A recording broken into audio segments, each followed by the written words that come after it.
اللہ کے نبی صلی اللہ علیہ وسلم سے پوچھا گیا ایمان کیا ہے؟ تو آپ صلی اللہ علیہ وسلم نے جواب دیا کہ صبر کرو اور معاف کرو۔ میرے بھائیوں، جس طرح اللہ تعالیٰ نے ہر جاندار کا لازمی جز پانی بنایا، اگر پانی نکال دو تو آدمی مر جاتے ہیں، اسی طرح دین کی تمام صفات کا لازمی جز صبر ہے،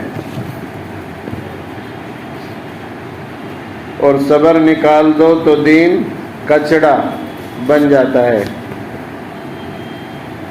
تو میرے پیارے نبی صلی اللہ علیہ وسلم نے فرمایا ایمان کیا ہے؟ صبر اور معاف کرو، اور معاف وہی کرے گا جو صبر کرے گا، کیونکہ جسے صبر نہیں کرنا آتا اسے معاف کرنا بھی نہیں آتا۔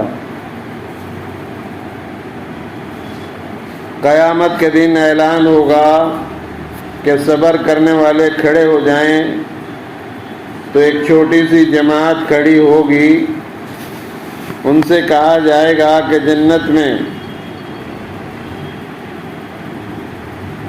ان کو اللہ بغیر حساب کتاب کے جنت میں چلے جاؤ۔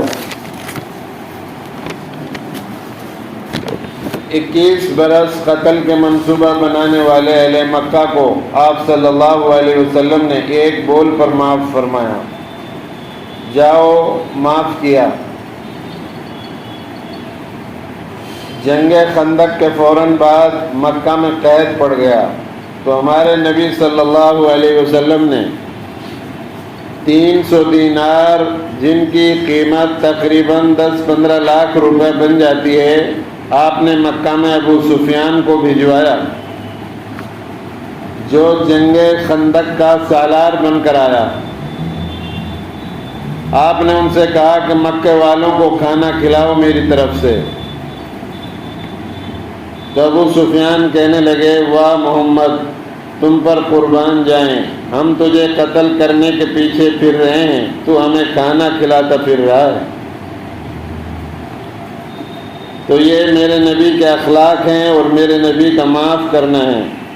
میرے بھائیوں، انسان ہیں تو خطا لازمی ہے، اگر معاف کرنا نہیں سیکھا تو خود ہی دکھی ہو کر رہ جائیں گے۔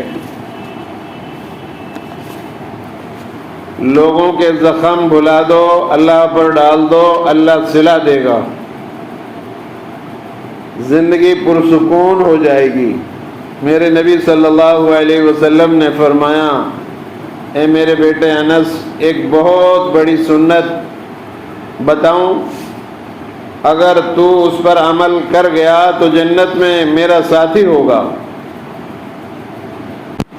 پوچھا گیا وہ کیا ہے؟ تو فرمایا ساری زندگی دنیا کے تمام انسانوں سے اپنے دل کو صاف رکھنا۔ میرے بھائیو، اگر دین کو مکمل کرنا ہے تو صبر کرنا سیکھو اور معاف کرنا سیکھو۔ جواب دینا تو بہت آسان ہے، طاقت تو چپ رہنے پر لگتی ہے۔ یہ وہ صفت ہے جو معاشرے میں نہیں پائی جاتی، نہ کوئی معاف کرنا جانتا، نہ صبر کرنا۔